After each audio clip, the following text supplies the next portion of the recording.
What's going on, everybody, and welcome to Challenge Accepted. I'm Thomas, and I'm here with Frank. Hey, everybody. And we are talking The Mandalorian Episode 4, The Foundling. Yeah, this is a really great short episode. It was one of those that are just being like we got in a lot of the first two seasons, and like this last episode was pretty heavy. This was just like, yeah, here's an adventure. All right, cool, I'm on board. Perfect. I love it. You're right. It was an adventure, but we kind of fill some gaps in with Grogu. And I was super stoked about that. So many questions on Grogu's future after this episode, for sure. Let's just go ahead and get in our recap real quick. It's kind of a short recap again, the episode, so I don't know if we'll hit 2 minutes. But let's go ahead and get that in, and then we'll go from there. All right. We'll see. You're probably going to go on for 10. But let's see. Yeah, we'll see. Flipping the timer now. We see the Mandalorians training, which looks extra dope for some reason. It's like a bunch of people playing LARPing in the park. Grogu apparently is going to be training as well. He's doing his dart attacks and stuff like that. We'll talk about the jumping. I think they need to fix that. Suddenly, a dragon attacks. This is apparently a reoccurring problem, as we see later on. There's helmets in the nest. They hunt down the dragon. They're using their jetpacks, but they run out of fuel. It's no good. But here comes Bo-Katan, earning her spot with a freaking ship, which makes a lot of sense, and follows it down, finds its place. Anyways, meanwhile, the armorer explains to Grogu the Mandalorian way of life and some of the culture, something kind of like, if you're gonna be one of us, you better know this really well. Yeah. During the armory process, Grogu has a flashback to Order 66, which is just one of my favorite parts of Star Wars lore and history. And we had a really cool cameo, which I cannot wait to talk about. We go back to the hunters. They make camp, and we learn one of the big lore things that we were missing. How do they eat? Well, they all go find a place to eat where nobody can see them, and the one in charge gets to have that fire. I know, right? No group meetings. It's so sad. The cafeteria is real empty. Yeah, right. The hunters climb. It's a great climbing scene. Paz Vizsla. I mean, Jon Favreau. I know this is special effects, buddy. I get you. You're a little too thick to be climbing on the side of a mountain. I believe that. They have a showdown with a dragon, and it goes pretty well. They all show kind of like how the Mandalorians work together, and I really like that. And Bo-Katan is just melting right into the group. It all comes down to...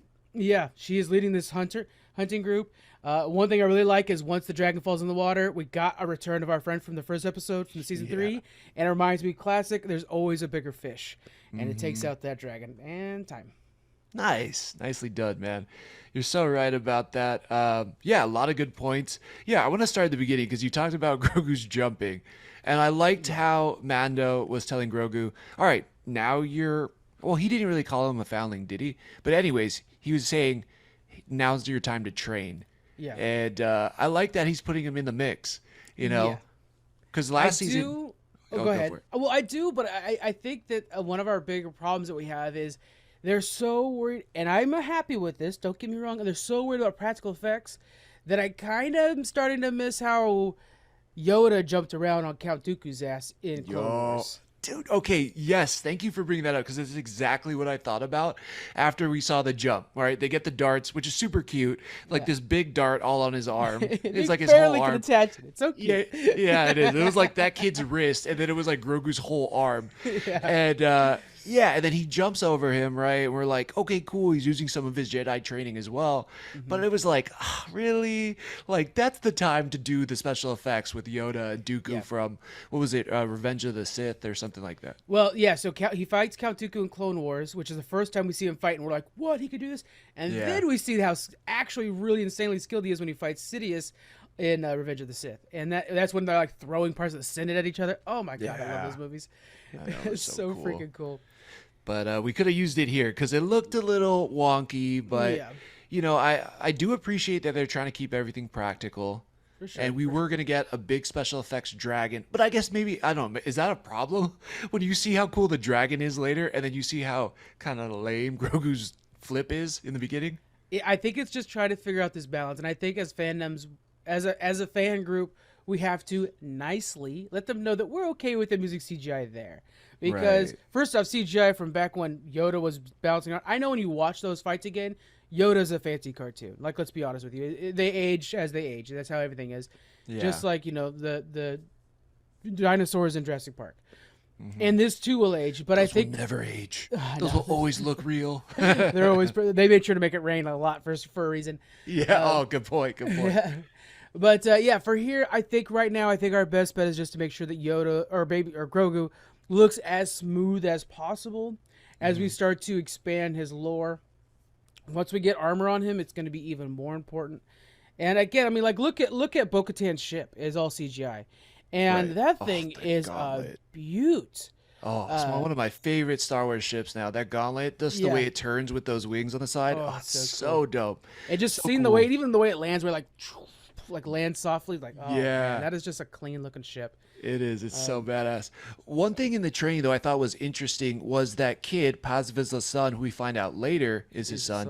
Yeah. He says to Din, he's like, why doesn't he wear a helmet? Yeah. And then Din responds, he's too young to speak the creed, and so too young to wear a helmet, which I thought was interesting. It was like, okay, at a certain age, so you need to be able to make the commitment yourself in order to get the helmet to officially be no longer a youngling. I thought that was kind of interesting. Yeah, I do like that. I think one of the things that's pretty clear, like they are foreshadowing so hard on this thing. Grogu's gonna fully talk at the end of the season. Like, this is not the first time they've mentioned him talking. We're gonna see him say "this is the way" at some point, and I'm gonna freaking cry. Okay, but we are gonna have him talking. Matter of fact, he probably is talking, but he's just talking in Yoda talk. We don't know if they have a language or not. We know that Yoda spoke in a really weird way, but what's her name, like Yordle or whatever, didn't. I forget the Yaddle. Yaddle, thank you. Yeah, didn't talk in that way. So Yoda just kind of had his own like Snoop Dogg talk, I guess. Good point. Yeah, and so I think we'll have him talk. I want to see him in some cool armor. That piece of armor he got this time is kind of like it's a little clownish. Yeah, it was weird because totally because he got the shirt right at the end of season 2, and he was wearing it during Boba Fett, Mandalorian 2.5, and then now he has like a giant just circular piece over his whole body. He is still wearing that chainmail though. When he opened it up, I was like, "Oh, that's cool. He's still wearing it." Yeah, which is cool. But then, yeah, you're right. It was just like a giant mudhorn, like oval. He got like a Captain America shield just on his chest, like his whole body. It's so funny to say that. I thought that was a shield at first, and I was like, "This is gonna be so cool if he has a shield that he rocks like that." Like, yes, no, it's just an awkwardly placed piece of armor. Yeah, damn, a Beskar shield. Sick. That so cool. I want to see that. Which follows the rules. They're not allowed to make, because she mentions this during the 2.5. They're not allowed to make weapons out of the steel, but they can make armor, and a shield I think would be considered armor. That's interesting because didn't they have the spear? That's literally when she says it. She's like, we can't let that spear exist because it's only going to be used to hurt, because you don't use Beskar to cut anything else but Mandalorian armor. So if that thing exists, it's a danger to one of us. Oh, that's right. So man, crazy. Yeah. Right. And then so she's making that. He's hearing the pounding Grogu, and then he gets the flashback to Order 66. Yeah. Yeah. And man, do you want to take it away? I'm so happy we're finally getting to see who saves Grogu. Okay, so first off, this is of course right out of Revenge of the Sith, and Order 66 is one of those. I'm currently watching Bad Batch, which is all about Order 66. It's so much about that. And so I'm learning a lot about that right now. It's pretty neat. But yeah, we see this Jedi, and at first I'm like, okay, the way they're showing this Jedi, he's somebody. I didn't know right off the bat. I hope I don't lose my geek card for that. I didn't know who it was. I had to look it up. Dude, I mean, I'm right there with you because I'm watching this last night because I was like, I'm gonna stay up and watch it. So I watch it. I'm like, oh, who's that? Yeah. At first I was like, oh, is it Mace Windu? And then I'm like, no, it's not Mace Windu. Okay, wait, what the heck? Like, who is this guy? He's got a really nice robe that has like some gold lining on. I'm like, this guy's something. Yeah. It's Ahmed Best who plays Jar Jar Binks in the original series. Right. And I was just sharing a clip earlier of him sitting at the table because he wore like the suit with like the actual Jar Jar head over him while he sat there and talked to him, so they knew how to talk to somebody. And it's just like, it's so funny to see like they're honoring him like they should have with letting him not only be a Jedi but the one that saves Grogu. Absolutely, yeah. And to be, I think he's like called the Saber Master or something too. But Kelleran Beq, if we haven't said the name yet, and man, does he get an awesome showing. He like is able to battle multiple clones at the same time, like reflecting every blaster with his lightsaber. And now he has two lightsabers, which is dope. The blue and green combined, was so sick. Gets on the speeder, is able to outsmart these clones in those ships that are chasing him, and then is able to bring Grogu to what looks like a Naboo ship, too. Yes. Oh, that's straight up Naboo ship, dude. Yeah, and even the guys wearing the armors were like, "Oh, those are the Queen's guards." Yeah, armor that they're wearing. Talk about bringing it full circle too, right? I mean, he plays Jar Jar Binks, and sadly gets so much hate for it. I mean, it's just like not even his fault. He was just the actor playing this character, and say what you want, Jar Jar Binks, sure, he's never my favorite. He was always kind of annoying, but he brought a lot to that movie that was very Star Wars. You know, interesting aliens, interesting way of talking. Just, I don't know. I liked the world that they lived in. That underwater world was super dope. But, unfairly, he got all this hate and is now, I think, able to be redeemed by playing this super badass Jedi. So deserved, man. Yeah. And I think even with Jar Jar's legacy, I think we're seeing a lot of people now. We talked about it countless times. I'm not even going to be surprised by it. All of the prequel movies are so redeemed now because the people who first found Star Wars through them are now adults and are buying tickets to movies. That's why we're seeing things like being embraced now, including, Ahmed Best. Jar Jar, I think, is a part of that. He's nobody's favorite, right? But I think he's a part of that. And, I'm a big firm believer of the Darth Jar Jar storyline that didn't get made. Dude, thank you. Because I was going to ask you, are you, do you sign on to that kind of fan theory? I really do. I 100% do. Because when you watch awesome. Like the videos, you're like, oh, it just makes too much sense. Like I'm not a conspiracy theory guy, but I'm like, it was from the inside, Yeah, dude. Yeah. Oh man, I would love to see a dark Jar Jar. Him just with a cool. Red lightsaber, just all cloaked out, red eyes. Oh, that'd be sick. One of these days, on one of the many podcasts we have, we'll have to break down that full theory because it's super cool. We should. It's crazy how much it makes sense. Join the Patreon. That's bonus content for you people. There we go. Oh, I can make it from the pages. There we go. See? Damn it, that works well. But I will also give a secondary shout out to the fact that in the Clone Wars and stuff like that, we see that he's a senator and very active in helping people out when the Republic was starting to falter and turn into the Empire. So they redeemed him a lot in both versions of him. So I do like that. And shout out to Jar Jar in a way.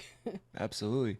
Yeah, he was a big Queen Amidala confidant, so he's there. He was helpful. Naboo, it's one of those planets. It's like, why is Naboo so important? We had Queen Amidala, who basically becomes the mother of Luke Skywalker. We had Palpatine, who happened to be their chancellor. Like, there's so many reasons. It's just like Tatooine. It's like it's a desert planet. For some reason, it's where Star Wars Jesus comes from.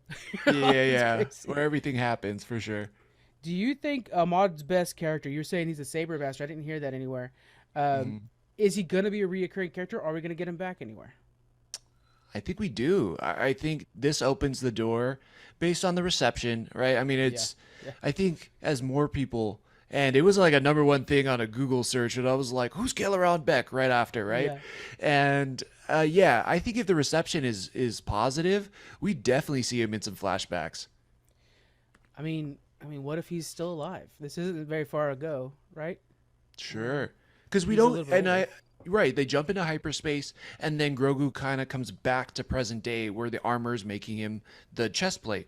And so he's out. I mean, we don't know if he dies, where he goes. I mean, is he like a Kanan where he was out kind of doing his own adventures, meets up with Ahsoka? Like, what happened to him? I'm sure probably somebody knows out in the extended lore, but I don't know. He's like a new character for me, sadly, and he's so dope. I think we can see him somewhere else. I like the way he looked and the fact that he's wielding 2 different colored lightsabers. Ahsoka's a good call. He could be in the Ahsoka series. That's going to be a really fun series. Man, they're setting up so much for the Ahsoka series. I mean, stuff from Rebels. I think probably even Bad Batch will come into play. We have Thrawn still on the horizon. I mean, oh, dude, it's... the fan theories about Thrawn showing up in this is like so crazy. Like, people are like, those TIE fighters were flying in the Thrawn defense formation, and so many things. They ain't full wrong. Breakdowns. Yeah. And Bob Odenkirk got cast in Ahsoka, so now a bunch of people just assume Bob Odenkirk's Thrawn, and I'm like, That's interesting. It's going to be a bit of an older Thrawn, but I'm okay with that. And I think the full blue skin is going to be hard for people to kind of like. I don't know how it'll look on screen, but we'll see. Hopefully, it looks good. Yeah, I mean they've proven it. Cad Bane in Boba Fett. Yeah. Was so dope. Like he was true. actually menacing and scary. And I'm like, how are they gonna do this character in live action? But he looked sick and he was menacing. So I think they could probably do Thrawn. Cad Bane was also in. So I'm watching Bad Batch right now. He has a really good two-parter in Bad Batch, folks. If you haven't started watching it yet, and it's really cool. More Cad Bane. Yeah, they're on the hunt right now. We go back to the Mandalorians, led by Bo-Katan, which is cool because again, this is what she wants. She wanted to lead the Mandalorians. Now she's doing it. Has been elected the hunt leader, and they, end up finding that it's on the top of this mountain and decide to have dinner around the campfire. We find out that she asked Din, how do you guys eat, or like how do you guys take off your helmet and eat? And he's like, we don't, we just like go off into our little cubbies and then we eat by ourselves. Which I was like, oh my god, dude, that sucks. For me, I couldn't do that sounds brutal. I mean it's such a downer. I mean, there's so many questions about the Mandalorians, this version of the Mandalorians, that we have to ask. I think there's got to be a point in time. She didn't do one of the this is the way, by the way. I caught that, but I think eventually she's gonna be like, look, guys, you guys are just too strict, and she's gonna take the helmet off, and eventually Din is gonna join her. I don't know, because some of these rules are just like they're too much. Right, and it's weird because I think we predicted before that this was gonna be the season where he departs from the creed. Right? Like he doesn't fully say it's BS, but he says, hey, maybe some of these old ways don't work now. And he kind of departs. But it seems weird. Like even after this episode, it feels like he's very much committed. And now she's being sucked into it. But yeah, I don't know. It just doesn't seem like she can be fully invested. And this is one of those things where it seems very interesting. And I'm still kind of confused as to what they're going to be doing with the Mandalorians this season. I think the key, though, for just Bo-Katan's character development-wise, is she's gaining the respect she didn't have before, because she used to act like they were either traitors or fools. And I think she's realized, like, no, they're part of our culture, and I need to respect them if I'm going to lead them. And that's going to be something important, but I can't imagine her following in their creed the entire way. Maybe. But I can imagine that. Yeah, definitely. They scale the mountain, like you said. We see all the little raptor things. That raptor fight, once he picks up Paz Vizsla's son. How do Mandalorians, get it on? Because, like, do they have to keep their helmets on the whole time? Like that chink, chink, chink as metal hitting. Yeah, seriously. Oh, goddamn, think how noisy that is. Your parents keep it down in the room next door. Yeah. It's not the bed squeaking that you know what's going on. It's the helmets clinking, right? Are you guys making new armor in there? Nice. Oh, man. But, okay, so we know it's his son. Again, so many questions there. Yeah. But, this epic kind of saving the Paz Vizsla's son. I think his name is Ragnar. Yeah. Saving Ragnar from the raptor. And Bogue kind of goes after the kid first. And I'm trying to think. One of them saves Paz, and Mando ends up saving Ragnar. Mm-hmm. And you could see that Paz Vizsla is like just so thankful to Din. He's he goes, this is the way. And in 2.5 they were just fighting over the Darksaber. So this is a really good repairing moment, creating this tighter unit that was already pretty tight. Right. Yeah. So it seems like he's winning his trust and respect, which is cool. That's kind of a little bit of a growth. But I don't know. I guess at the end, I forgot, how does it end? Oh, the end is very interesting. So that's right. She's getting her pauldron replaced, and the armorer, who's I kind of want the armor to remove her helmet just because I'm falling in love with her so hard right now, is talking to her, and she's like, she's like wanting the mythosaur on her arm now, and which all Mandalorians can get. And she's like, what if I tell you I saw a mythosaur? She's like, oh, visions happen, No, what if I tell you I actually saw it in the waters? And she's like, I love how she's just like, this is the way. Like, Yeah. it answers all, guys. Yeah. It just, no matter what the response is, man, I think I broke my knee. Yep, this is the way. This is the way. Yeah, I won 1,000,000 credits. This is the way. Like, yeah, it's totally a catch-all response for everything. It is. But, I would like to see some sort of chart where it's like, shit happens equals this is the way. yeah, I just got a dope ass promotion. This is the way. Yeah, all roads lead to this is the way. Yeah, no doubt. But yeah, it was kind of an interesting response because you're like, does the armor believe her? Right. Yeah, does she actually think that she saw it? Does she think that this is leading to something like the rise of the Mandalorians? Is this the next chapter, right? And it is a kind of an interesting response. It leaves the door open for, I don't know, a very interesting future that I hope we find the answer to. Yeah, the armorer almost feels in a way like the wise wizard. Like she knows magic that the others might have forgotten because she's the only one that forges their armor, something that nobody can do outside of her that we know of. And she has full access to, she has access to that living water before Mando brings her more, because just how she's using. So I think there's something there. It reminds me so much of like Game of Thrones when they're making their swords, the guys, I was gonna say vibranium swords. That's not right. You guys know what I'm talking about. It's not vibranium. But you had to like study the old magics and stuff like that to be able to make those swords. I think that's something here. Like to know how to make Beskar armor, you had to like study the old ways. So she might know that there's a chance that there's that if not only if it trusted you to be seen by you, maybe that means something about you.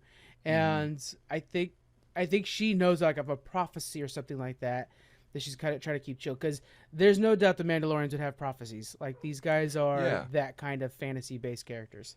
Yeah, absolutely. I mean, I think in season 1 she talks about there's literally like there's a myth of the Mythosaur rising that'll usher in a new era of the Mandalorian. There you go. Right, and so, but it's weird. It's like, are we maybe even seeing doubt in the armor in a weird way? You know what I mean? Like, you're right. She could be this totally wise thing, but there is a part of me that thinks maybe it could go even in an opposite direction where she's like, yeah, sure, whatever you say, like that never happened, or like those things used to be around but they're not anymore. And it's almost like we get to see doubt in her, and so we get to counter the doubt in Bo with the doubt in the armor, who's supposed to be the truest form of the creed. I don't know, I'm just throwing another theory out there. But if we're gonna get like this middle ground, then we have to see eventually doubt in the armorer. Right, so. Exactly. And that's kind of the point that I was trying to get at, which was, if we get to see doubt in both of them, maybe they both have little shifts in their belief and then can meet in the middle. And thus all of these Mandalorians, at least this covert who was the Watch, now starts to see maybe we don't have to be so strict in our way, in the way, you know? Yeah. We get to kind of mold it a little bit. It's kind of funny to... Yeah. Sorry, I was just thinking the armor. She made a mold, Mythosaur, boom. I wonder if she was the armorer when the Watch was first like on the moon being pushed aside. Oh, good point. I wonder how long she's been around. Yeah, because there's the whole thing of like them with the Darksaber, all the Clone Wars storyline. I wonder if she's in that, because that means that she knows Bo-Katan quite well, and not only that, she knows her sister Sabine. Not Sabine. True. Satine. Satine, there it is. Yeah. Maybe she knows Sabine too, but which I always found that was weird. But it's interesting. I bet she definitely knows Clan Kryze, I think, right? Because she knows the head of all the clans, right? She knows Vizsla, she knows Kryze, and I don't know. She's an interesting character, and we don't know a lot about her, and it's a character that I really want to learn more about this season. But it's interesting. She's been moving the Watch in her own subtle way for so long. I think we're going to need to see more out of her. And maybe this is a sign of, even their highest, in a weird way, like priestess, in a sense.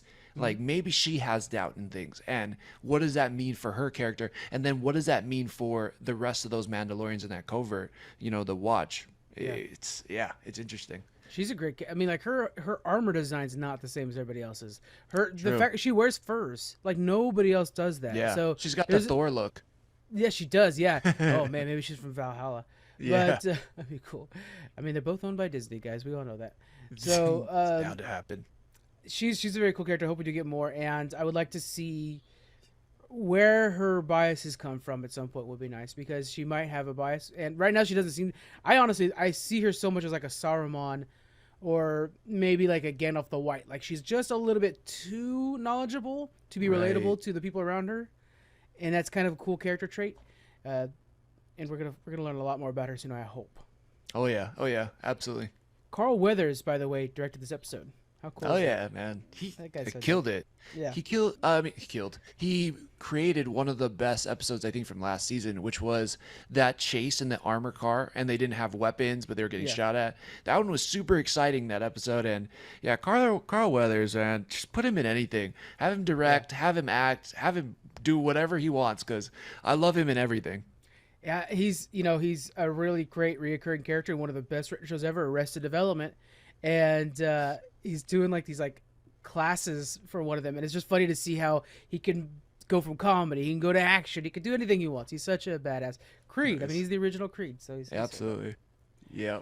The only other fun fact I've got, we already mentioned the Jar Jar Binks one, is Jimmy Kimmel's nephew is he's back. Is Paz Vizsla's kid.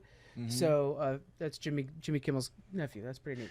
Yep. He talked about it on the show as well. He was like, "Yeah, I saw my nephew there." It's like, jeez, nepotism at its finest, man. God, guys. Yeah, I know. Why can't I be related to Jimmy Kimmel?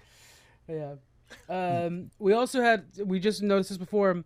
Tamara. I know I never say his name right, but I think it's Tamara Morrison. Tamura Morrison, who plays, of course, Boba Fett and everything else we know of these, was actually voicing the clone troopers during the Order 66 scenes.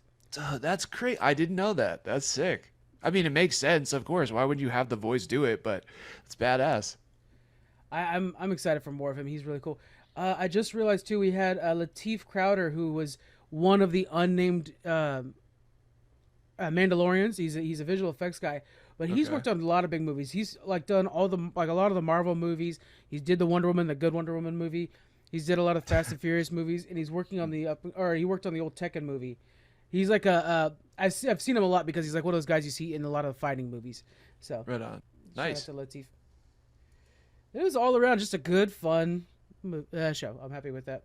Yeah, pacing was so good in this. And then we also got a little cameo from the Mountain in Coruscant.